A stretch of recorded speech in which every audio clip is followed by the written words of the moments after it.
निर्दोष नागरिकों की हत्या आतंकवादी कायरतापूर्ण तरीके से हथियार जिसके पास नहीं है ऐसे लोगों को टारगेट करके और उनको मारता रहा।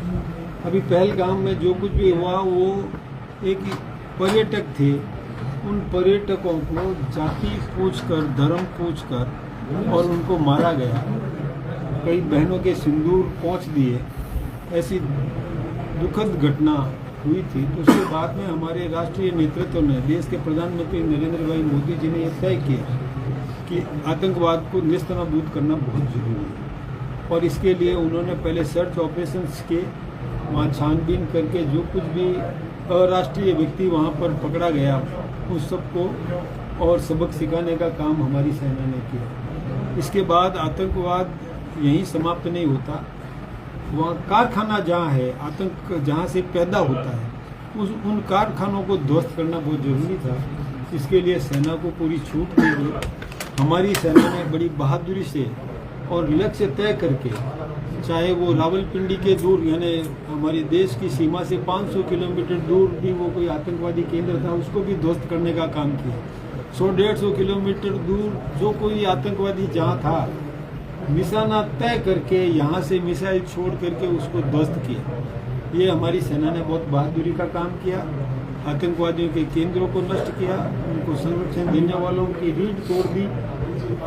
पाकिस्तान गिड़गिड़ाया, पाकिस्तान के एयर बेसेस को ध्वस्त कर दिया जहाँ से कि वो किसी भी प्रकार का और हमला करने की तैयारी कर सकते थे। उनके रडार तोड़ दिए, उनके परमाणु संयंत्र जहां लगा हुआ है उसमें लीकेज शुरू हो गया।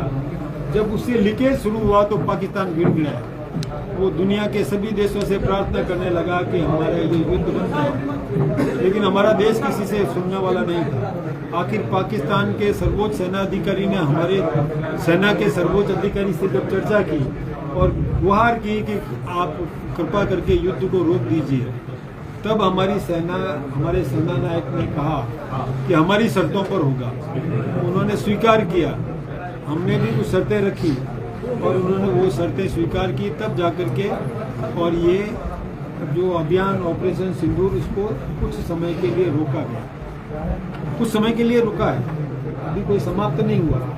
यदि फिर से पाकिस्तान ने कोई दुस्साहस किया, कुत्ते की पूंछ की तरह फिर कोई टेढ़ापन दिखाया, तो ऑपरेशन सिंदूर अभी जारी है, कोई समाप्त नहीं हुआ। सबक सिखाने के लिए हमारी सेना पूरी तरह से तैयार है। हमने किसी भी पाकिस्तानी नागरिक को निशाना नहीं बनाया, जबकि पाकिस्तान ने हमारे रहवासी इलाकों में और मिसाइलें छोड़ी। मैं अभी फलोदी के पास में गया था, एक स्थान पर मैंने खेत के अंदर एक मिसाइल, डिफ्यूज्ड मिसाइल वहाँ गिरी थी, खेत के अंदर खड्डा पड़ा। यानी उन्होंने अंधाधुंध मिसाइलें फेंकने का छेड़ने का काम किया, लेकिन हमारी सेना ने कहीं पर भी किसी आवासीय बस्ती को टारगेट नहीं किया, केवल उन्हीं को टारगेट किया जो आतंकवाद के केंद्र थे। हम पाकिस्तान की जनता के दुश्मन नहीं है, पाकिस्तान की जनता को मारना नहीं चाहते थे, हम आतंकवाद को समाप्त करना चाहते थे। निर्दोष नागरिकों की हत्या जो करता है हम उनको ध्वस्त करना चाहते थे। उन कारखानों को समाप्त करने में हमारी सेना सफल हुई, इसलिए ऑपरेशन सिंदूर काफ़ी हद तक सफल हुआ।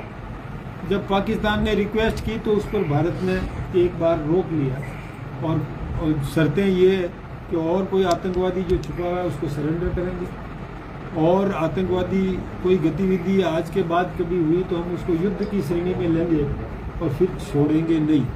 ऐसा तय करके अभी रुका है, लेकिन मैं अभी निकला हूँ कि हमारे इलाके की जनता का प्लस यानी कोई प्रिय अप्रिय कोई घटना हुई हो उसकी जानकारी ले लें, उत्साहवर्धन कर दें। हमारी जनता प्रशासन के साथ, सेना के साथ किस प्रकार से सहयोग कर रही है उसका हमने आकलन भी किया। मुझे इस बात की बहुत खुशी है कि सेना के साथ हमारी जनता जुड़ी हुई है। हमारी जनता ने भी प्रार्थना की मंदिरों में जाकर कि हमारा सैनिक सुरक्षित रहे, हमारा सैनिक सफल हो, अपने मिशन में कामयाब हो। इस प्रकार की प्रार्थना हमारे सैनिक, हमारे देश के नागरिकों ने भी की। मुझे इस बात की बहुत खुशी है जब सैनिकों को ये पता चला कि जनता हमारे साथ जुड़ी है, हमारे लिए प्रार्थना कर रही है, तो उन सैनिकों ने हमें बुलाया।